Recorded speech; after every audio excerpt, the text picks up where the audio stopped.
Emilia Koustova, bonjour. Vous êtes historienne, professeure d'histoire russe et soviétique à l'Université de Strasbourg et vous avez coécrit en 2024 Déportés pour l'éternité, survivre à l'exil stalinien avec Alain Blum, qui a été publié donc aux éditions de l'EHESS et aux éditions de l'INED. Est-ce que vous pourriez rapidement présenter l'ouvrage, je vous prie?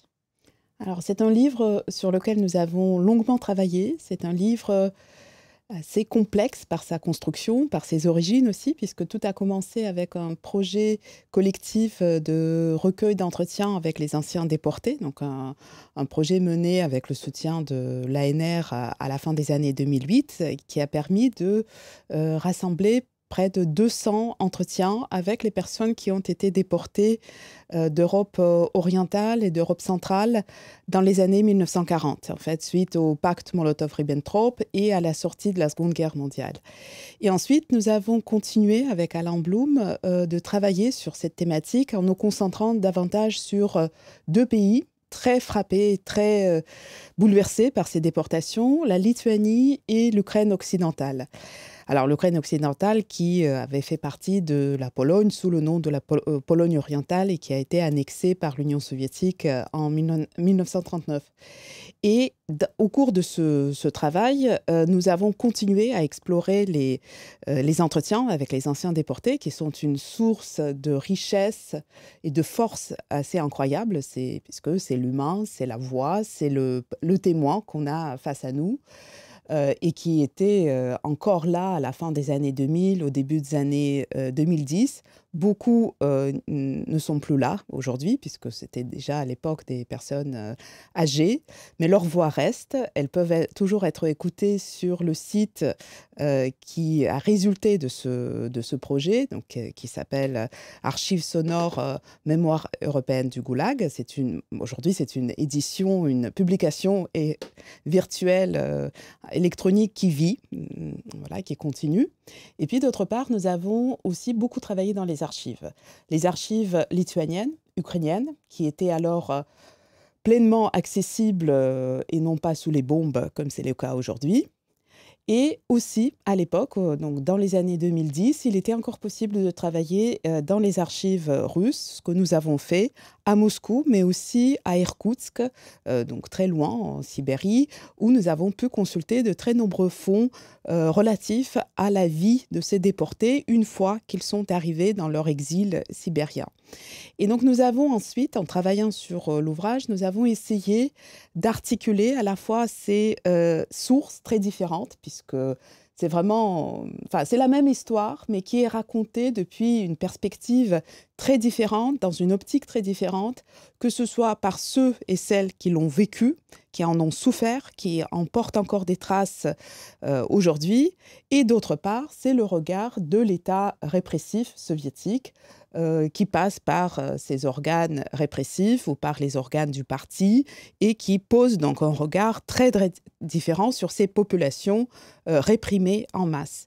Et nous avons donc essayé dans notre livre de mêler ces différentes perspectives, ces différentes sources, ces différentes voies, échelles, pour proposer une histoire à la fois très humaine, très attentive à l'individu, aux particularités, au vécu, à la mémoire de ce vécu, qui évidemment est très particulière selon les individus et les expériences, mais aussi tout en proposant une vaste synthèse du phénomène de déplacement de masse tel que pratiqué par l'État soviétique et aussi inscrit dans un panorama plus vaste encore de déplacement forcé de population en tant que pratique coloniale, répressive, qui a été aussi expérimentée par d'autres États. Donc vous avez parlé de la politique de déportation et l'annexion des territoires par le prisme de cette politique. Comment est-ce que le pacte Molotov-Ribbentrop, qui a été mis en place en 1939, a permis à encourager ou du moins à favoriser ces déplacements, et comment l'URSS et la politique stalinienne à cette époque conçoit en fait les territoires proches et les perçoit? Est-ce que ce sont pour eux des territoires de convoitise ou tout simplement la Russie à part entière? Qu'est-ce qui se dessine dans cette histoire? Alors, le pacte Molotov-Ribbentrop donc, est signé le 23 août 1939 par l'Allemagne nazie et l'Union soviétique stalinienne. Et c'est à la fois, disons, du point de vue soviétique, c'est à la fois le résultat d'une longue attente, on peut dire, et espoir nourri par Staline, et en même temps, c'est le résultat d'une conjoncture, voilà, où Staline profite de la situation pour, en fait, mettre la main sur les territoires qui avaient fait partie de l'Empire russe et qui ont retrouvé ou trouvé leur indépendance grâce à la Révolution et grâce à la Première Guerre mondiale, donc dans ce mouvement de démantèlement et implosion d'empire voilà, qui a lieu à la fin de la Première Guerre mondiale. Et donc, pendant la Révolution et la guerre civile, les bolcheviks arrivent déjà à imposer leur ordre à une grande partie des territoires qui avaient fait partie de l'Empire russe, y compris des territoires qui avaient aspiré très fortement à une indépendance et qui ont même tenté cette indépendance, comme c'est le cas de l'Ukraine, par exemple, ou de la Géorgie, ou d'autres États, mais qui donc retombent sous le contrôle soviétique dès le début des années 1920. Et puis vient le tour, à partir de 1939, de ces territoires occidentaux qui ont pu vivre pendant 20 ans une indépendance pour les États baltes, par exemple, ou bien ont été intégrés dans d'autres États, comme c'est le cas de l'Ukraine occidentale et de la Biélorussie occidentale, intégrés donc dans la Pologne élargie. Et alors, maintenant que ces pays sont reconnus par Hitler comme relevant de la zone d'influence soviétique, Staline va opérer leur annexion et leur occupation, mais en plusieurs étapes, en optant à chaque fois pour une méthode différente. Dans le cas de la Pologne orientale, il envoie les troupes soviétiques dès septembre 1939, donc face à l'invasion allemande de ces territoires. Il envoie les troupes sous prétexte de, entre guillemets, défendre les populations ukrainiennes et biélorusses de ces territoires. Et donc, il y a une occupation directe, puis une soviétisation qui commence rapidement. Pour les États baltes, il procède par imposer d'abord la présence des troupes soviétiques, des garnisons soviétiques sur leur territoire, et puis leur annexion en 1940 suite à des élections parfaitement truquées. Voilà. Et c'est là, donc, dans les deux cas, 39 et 40, Pologne orientale et Pays baltes, Staline va utiliser la technique qui a déjà été expérimentée essentiellement par lui-même, même avant lui par les bolcheviks, y compris sous le gouvernement de Lénine, donc la technique de déplacement forcé de population. Donc, il s'agit d'opérations répressives de masse qui déplacent des familles entières, souvent les envoyant à des milliers de kilomètres de leur maison pour vivre et travailler dans des conditions extrêmement difficiles, dans des régions inhospitalières du Grand Nord russe, de l'Oural, de la Sibérie. Cette technique, qui est déjà expérimentée vers 1920, dans le cadre à l'issue de la guerre civile, ensuite, elle va être largement utilisée par Staline dans le cadre de la collectivisation de l'agriculture soviétique au début des années 30, et puis à nouveau réutilisée dans le cadre des opérations qui, elles, visent des ethnies particulières, comme c'est le cas des Coréens, par exemple, vivant dans l'Extrême-Orient en 1937, ou encore dans le cas des minorités polonaises, iraniennes ou autres vivant le long des frontières soviétiques. Et donc, quand les territoires occidentaux sont annexés par l'Union soviétique, Staline va réutiliser cette technique qui a déjà été rodée, on peut dire, pour essayer de soviétiser, pour soumettre dans des délais très courts, puisqu'on est au début de la Seconde Guerre mondiale, tout le monde s'attend à l'élargissement du conflit, et donc il va chercher à utiliser cette technique pour soviétiser très rapidement ces pays. Et ça va être fait donc d'abord dans les territoires de la Pologne orientale, puis dans les pays baltes en juin 1941. Et puis, reprise de cette même technique à la sortie de la Seconde Guerre mondiale, où un défi supplémentaire s'ajoute, c'est le mouvement de résistance qui s'élargit en Lituanie et en Ukraine occidentale. Donc une résistance armée, nationale, nationaliste, qui lutte contre la soviétisation justement et contre laquelle différentes techniques vont être utilisées, dont le déplacement de masse des populations. Vous mentionniez justement donc les archives qui ont largement contribué à ce travail massif et à l'écriture de votre livre, les archives sonores de la mémoire européenne du Goulag notamment. Pourriez-vous nous dire comment ces archives font vivre en fait une partie de l'histoire qui est restée dans l'ombre, notamment dans l'ombre des déportations des Koulaks vers le Goulag? Est-ce qu'on peut parler d'histoire oubliée ou d'histoire de l'ombre? Alors, c'est une histoire des déportations de masse visant les territoires occidentaux. C'est une histoire qui a une mémoire très différente selon les pays, en fait, qui n'a pas du tout la même place selon les pays. Si on parle des pays baltes, c'est une mémoire qui est absolument centrale pour les pays baltes d'aujourd'hui. Elle a été très importante déjà à l'époque des faits, donc ça a très profondément marqué, martyrisé ces pays, ces sociétés. Et aujourd'hui, la mémoire des déportations, elle est le véritable pilier de leur mémoire nationale. En Ukraine, la situation est particulière puisque ces déportations ont frappé une partie du territoire ukrainien, donc l'Ukraine occidentale, tandis qu'en Ukraine, sur le reste du territoire ukrainien, c'est plutôt le Holodomor, donc la famine et l'extermination par la famine, qui est vraiment l'immense tragédie qui vit, dont la mémoire est absolument structurante et essentielle.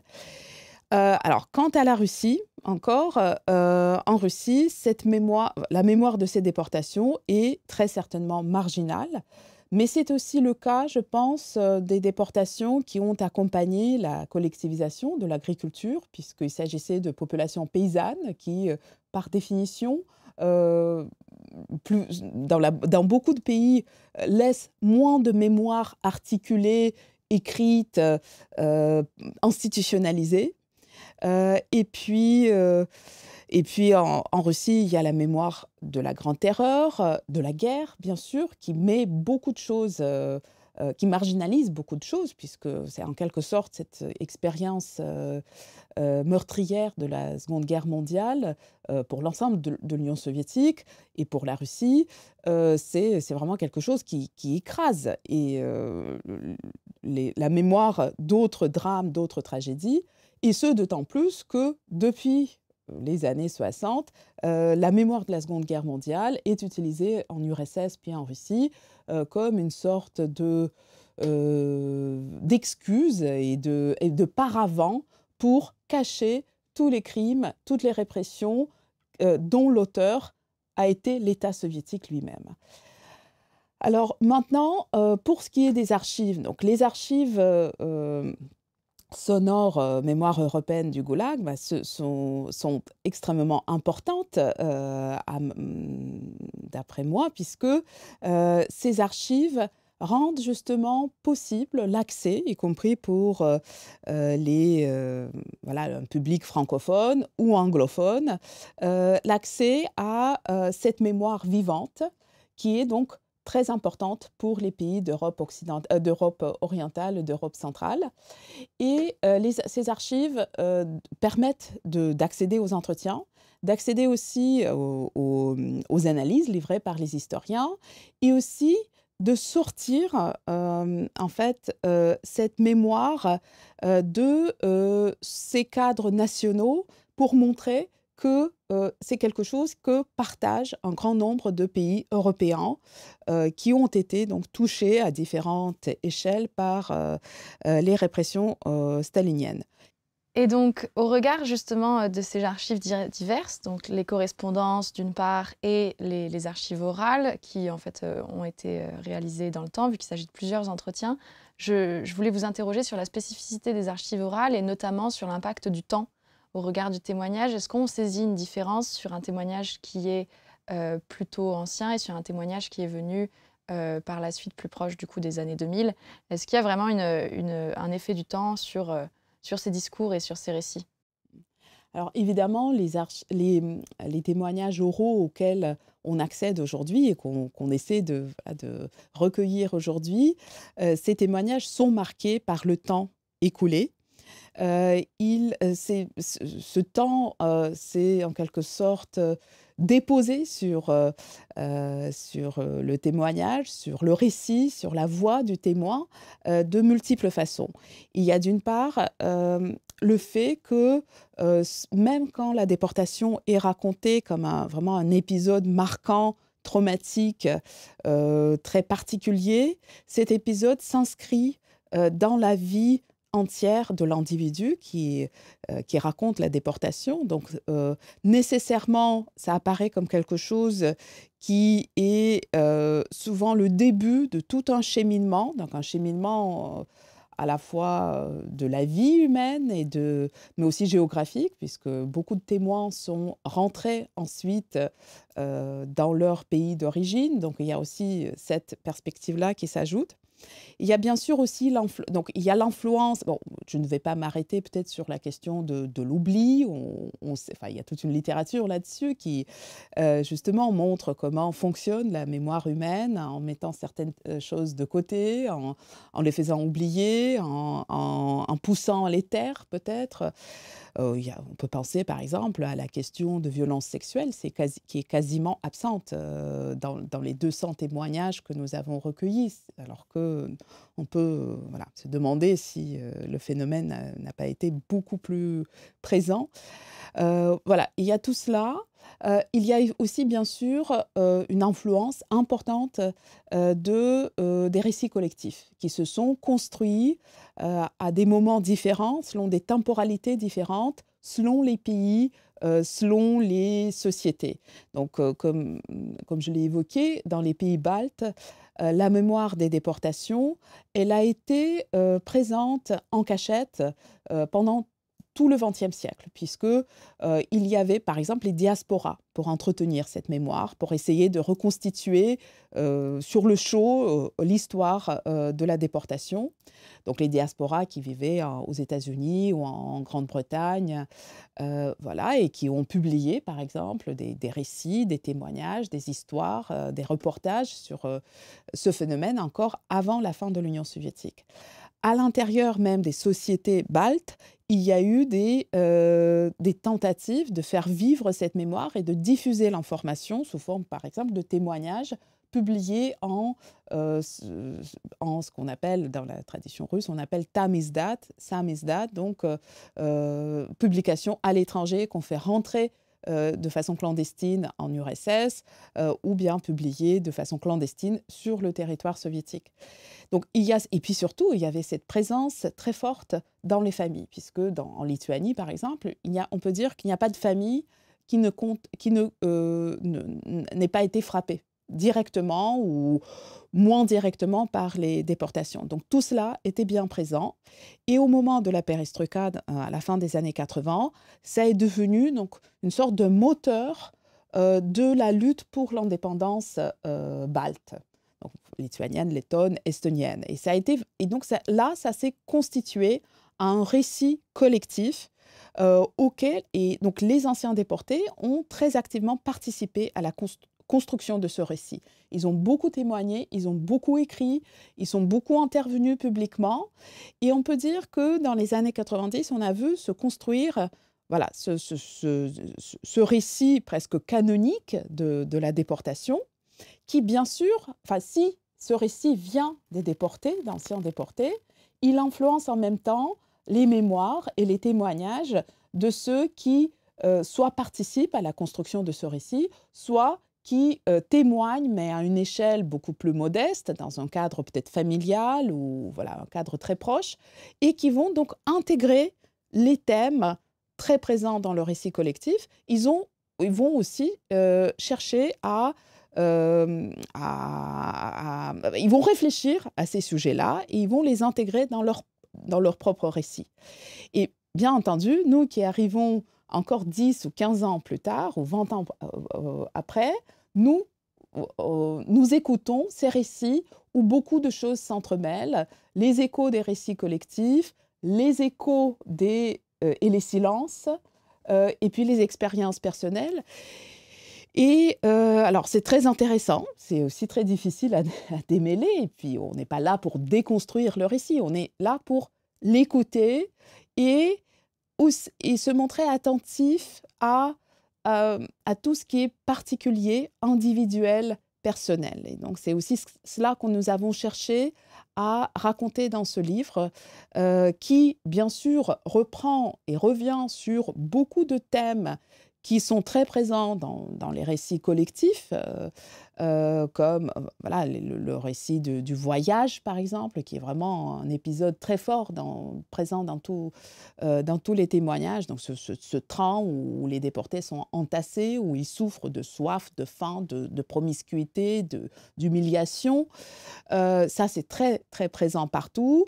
On s'arrête longuement là-dessus, mais en même temps, on cherche aussi à tirer des fils beaucoup plus discrets qui tissent ces récits, mais qui n'ont peut-être pas été tellement mis en avant, parce que aussi ces fils, je dirais qu'ils ajoutaient de la complexité à ces récits, là où partout, dans tous les pays, les récits collectifs tendent à voilà, une sorte oui, enfin, je n'ai pas envie de dire simplification, mais oui, dans un certain sens, unification, simplification aussi.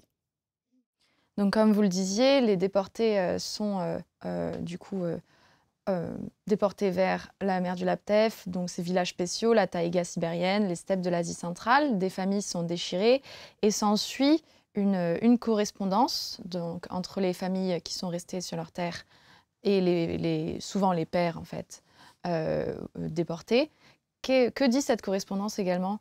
Est-ce qu'on saisit de la pudeur? Est-ce qu'on saisit du secret? Ou est-ce qu'à contrario, on saisit également une parole, en fait, qui est dans cachée? Alors nous avons effectivement essayé d'ajouter donc une sorte de couche supplémentaire à ces sources variées que nous avons utilisées.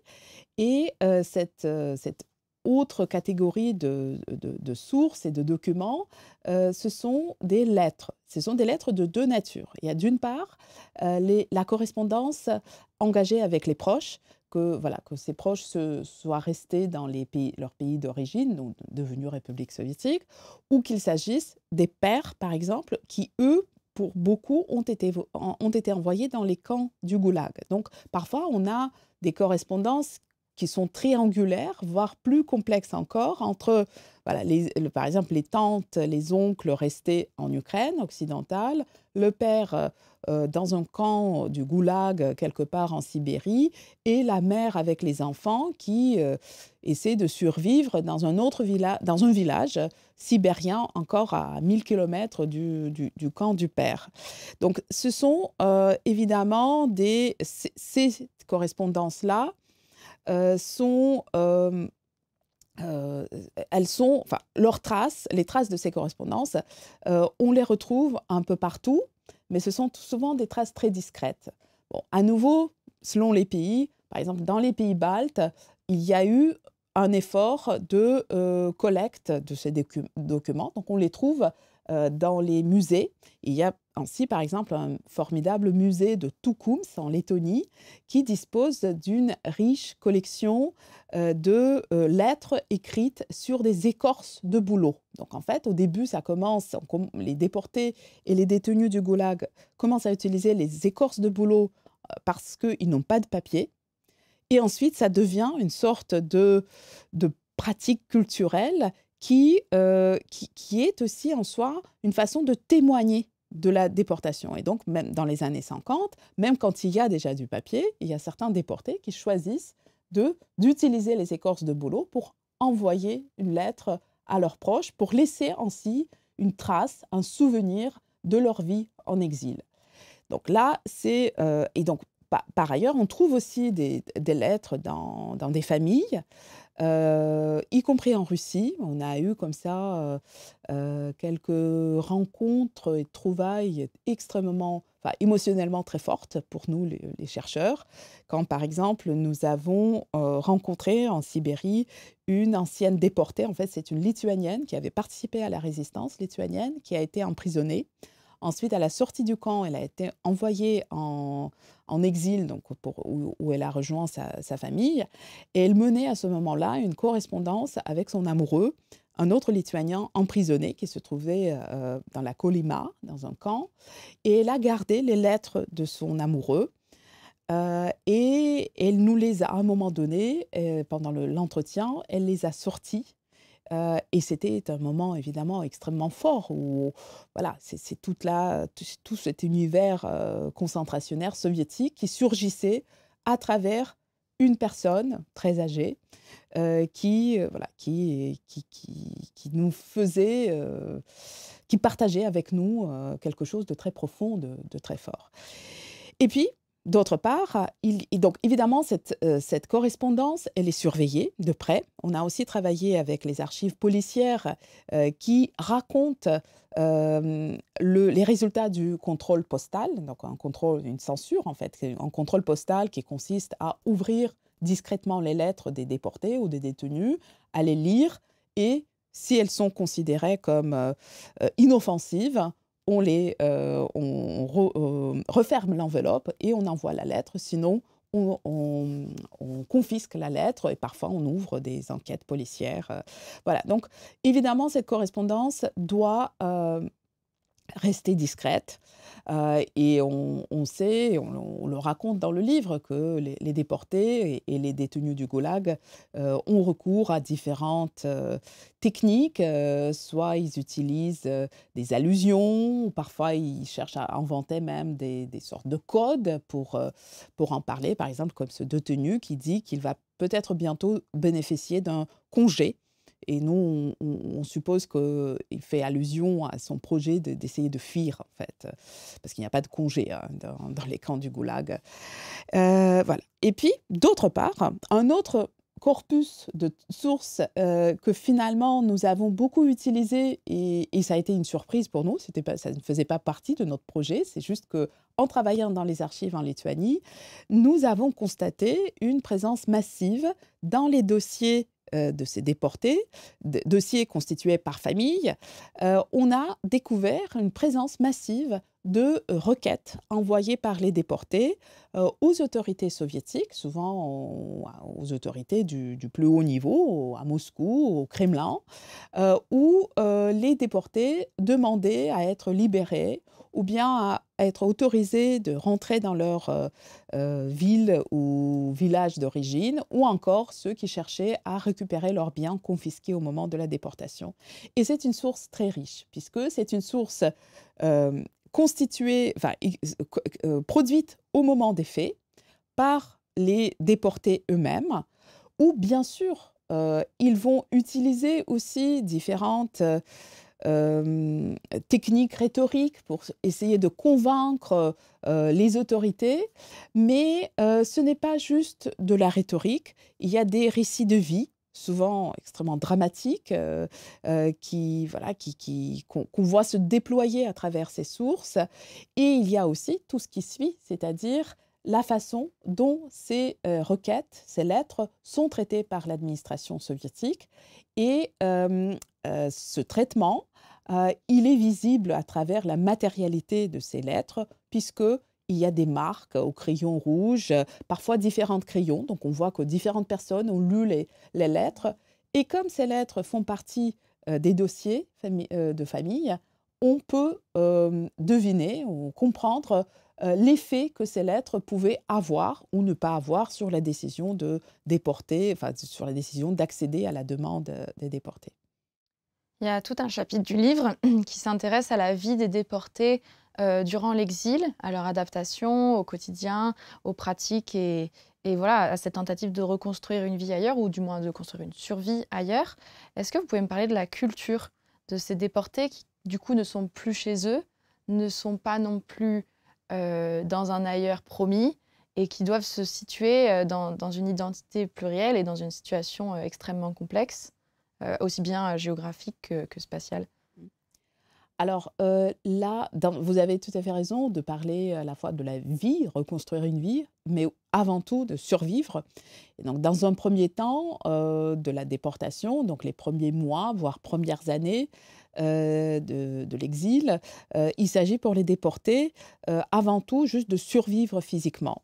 Mais déjà, dès ce moment-là, on sait que certaines pratiques culturelles sont maintenues et elles apparaissent, notamment dans les récits, comme étant très importantes pour survivre psychologiquement. Donc, quelles sont ces pratiques culturelles?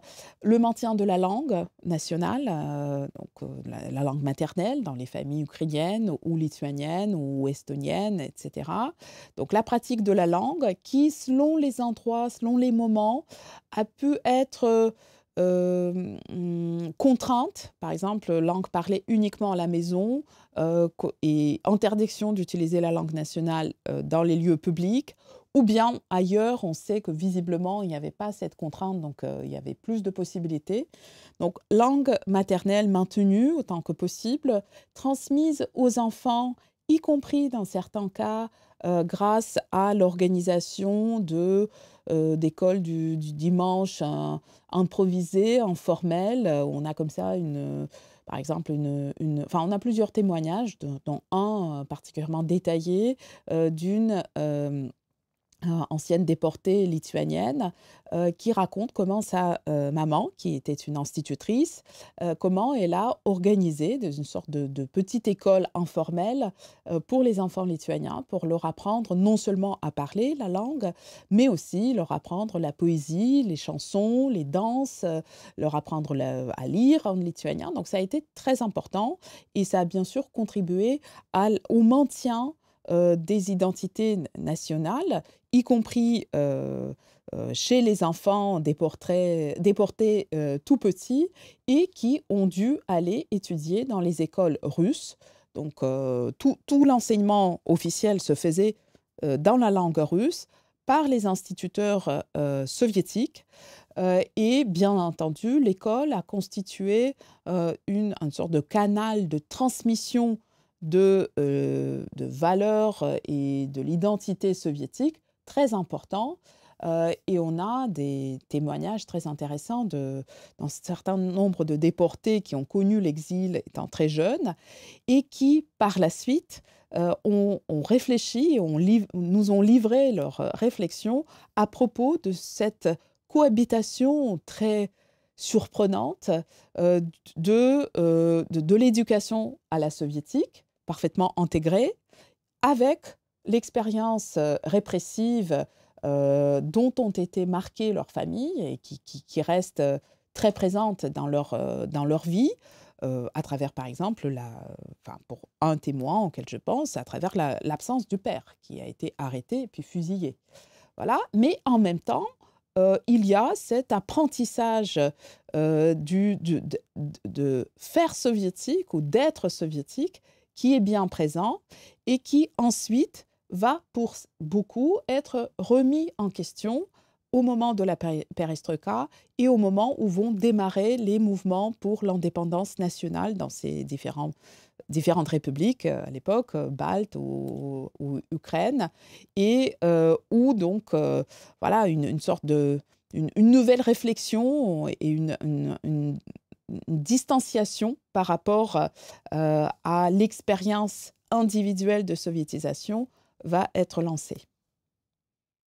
Et à partir de la mort de Staline, donc de la période du dégel, qui se déroule de 1954 jusqu'à 1965 sensiblement, un retour dans les terres opère progressivement, petit à petit, avec donc des requêtes administratives, mais aussi des pratiques plus clandestines. Comment s'opère ce changement et que constate-t-on au regard de ces retours et du coup de cette nouvelle migration et de cette... Alors effectivement, le début du dégel, enfin le dégel est une politique de déstalinisation très contradictoire, très lacunaire, très hésitante, très hypocrite aussi, j'ai envie de dire, puisqu'il s'agit de démanteler le goulag et le système de villages spéciaux sans vraiment reconnaître la responsabilité soviétique dans ces immenses tragédies. Et les déportés en savent quelque chose, donc de cette hypocrisie et de cette nature très contradictoire de la déstalinisation khrouchtchevienne, puisque de façon assez surprenante, c'est eux qui doivent finalement, peut-être souvent, patienter plus longtemps que les détenus du goulag, puisque donc, dans le cas des camps, il y a des libérations massives qui ont lieu notamment en 1956, mais ça commence avant, ça se prolonge. Quant aux déportés spéciaux, donc qui vivent par famille dans les villages spéciaux, ces déportés, les déportés baltes et les déportés ukrainiens, doivent souvent attendre plutôt la fin des années 50 pour que des décrets soient signés permettant leur libération massive, donc par catégorie. Tout comme ils ont été déportés par catégorie, ils sont libérés à partir de la fin des années 50 par catégorie et en masse. Mais justement, ce qu'on a découvert en travaillant dans les archives en Lituanie, et puis ça s'est confirmé aussi sur le sol ukrainien, c'est que beaucoup de déportés n'ont pas attendu encore 4-5 ans pour être libérés, surtout qu'ils ne savaient pas que ces décrets allaient être signés en 1958 notamment. Et ils ont commencé donc très tôt à bombarder les autorités soviétiques de requêtes en demandant d'être libérés individuellement, famille par famille, individu ou parfois individu par individu. Et finalement, dans le cas des déportés lituaniens, un grand nombre de ces requêtes ont été satisfaites. Donc, ils ont été libérés et, pour certains, autorisés à rentrer dans leur république d'origine, donc en Lituanie, ce qui n'était pas automatique. En fait, les décrets de masse, signés à la fin des années 50, libèrent collectivement, mais n'autorisent pas les Baltes ou les Ukrainiens à rentrer chez eux. Donc, il y a aussi toute une lutte de la part de ces déportés pour obtenir, même s'ils ont été libérés, pour obtenir le droit de rentrer chez eux. Et donc tout cela, ça passe par les requêtes. Donc beaucoup obtiennent ce droit, mais il faut comprendre que même une fois qu'ils ont été libérés et autorisés à rentrer chez eux, c'est tout un cheminement, c'est toute une lutte qui les attend, et c'est souvent très difficile, ce qui explique d'ailleurs qu'une petite partie des déportés n'est jamais rentrée, parce que c'était trop difficile. Pourquoi ?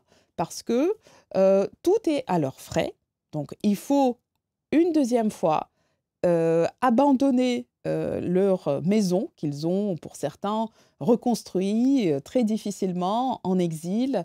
On parle souvent des populations paysannes qui n'ont pas juste un logement, ils ont aussi leur lopin, parfois leur cochon, parfois une vache, leur potager, etc. Donc en fait, il faut tout abandonner ou vendre à bas prix et partir avec leurs enfants, leurs personnes âgées, partir se réinstaller dans leur république ou leur région d'origine, où ils sont à la fois attendus par leurs proches, mais aussi extrêmement redoutés par les autorités locales et par une partie de la société locale, notamment par tous ceux qui ont contribué directement ou indirectement à leur déportation, ou bien qui, sans avoir été mêlés à la déportation, ont accepté de participer à la mise en place de l'ordre soviétique dans ces pays.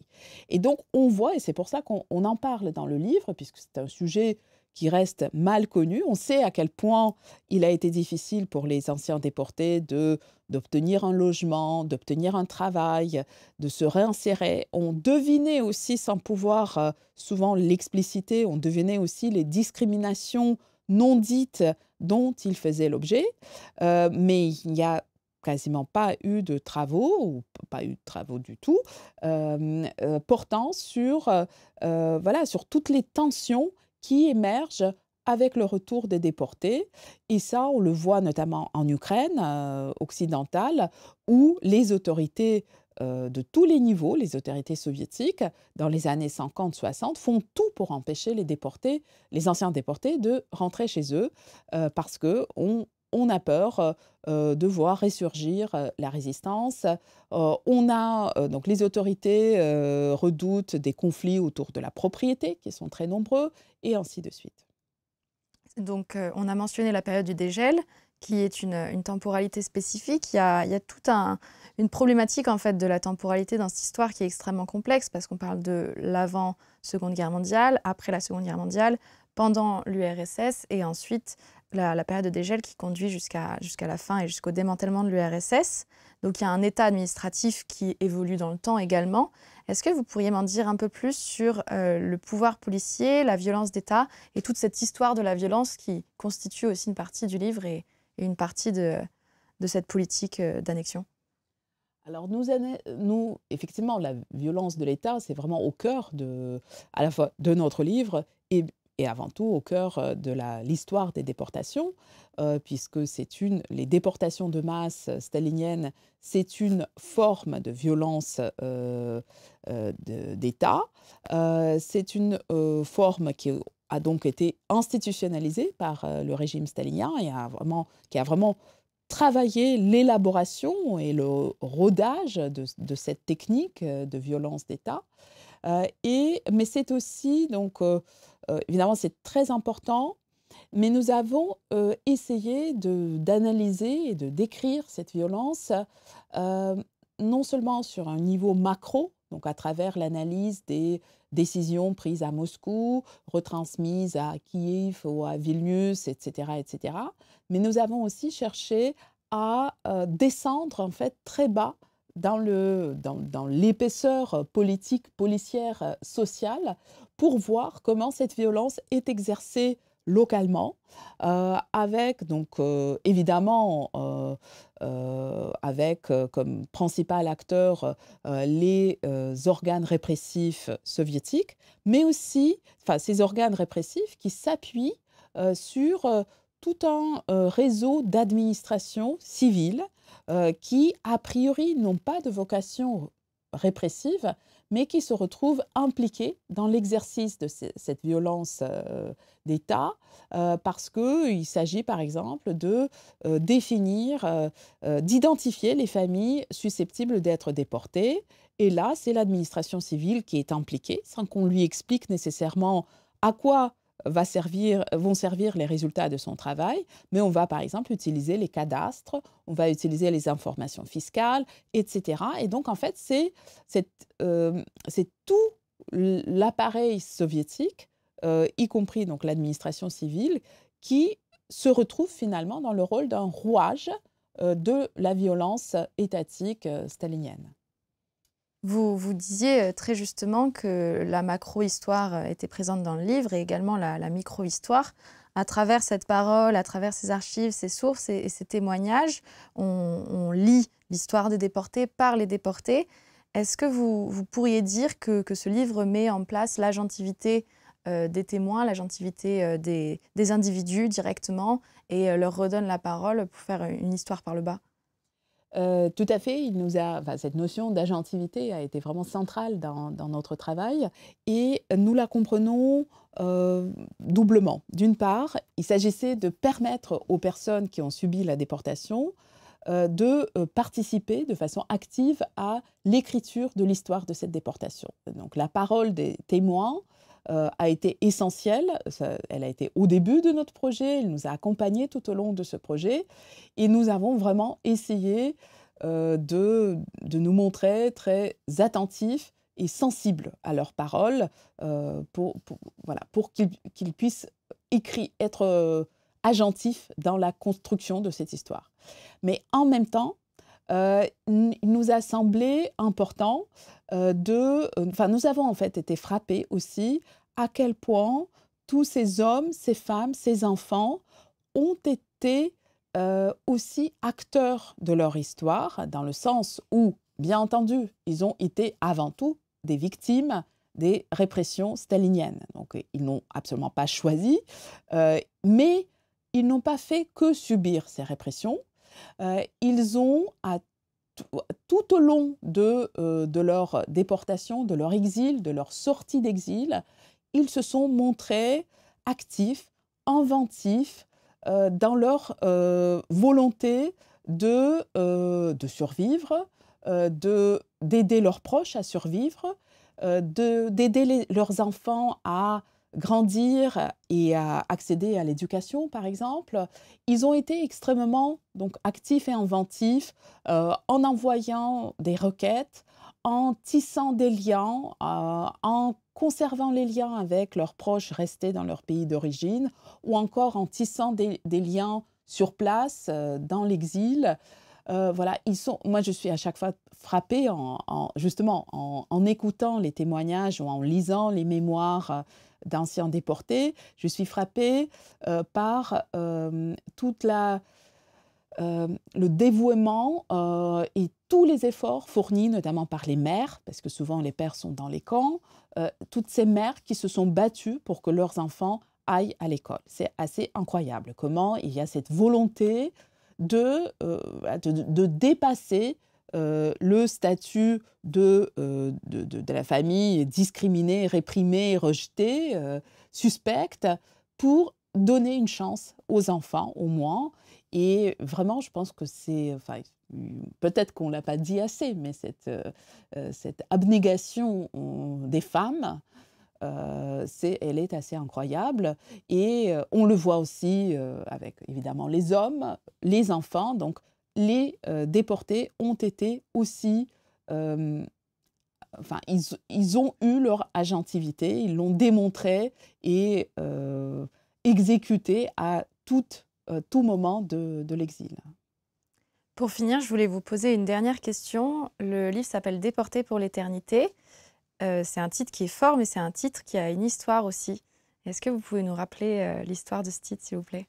Oui, effectivement, c'est un titre on aimerait qu'il surprenne, puisque voilà, qu'est-ce que c'est qu'être déporté pour l'éternité? D'autant plus qu'ensuite, on dit qu'il s'agit de survivre et on met un cadre chronologique 39-91.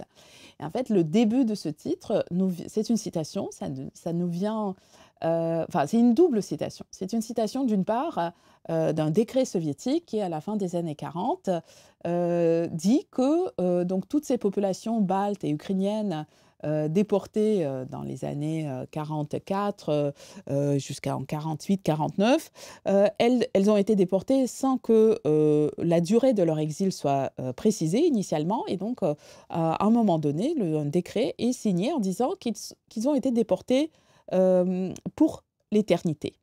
Enfin, peut-être c'est une traduction qui n'est pas parfaite d'une expression russe qui, en russe, c'est «вечная ссылка» или «ссыльные навечно».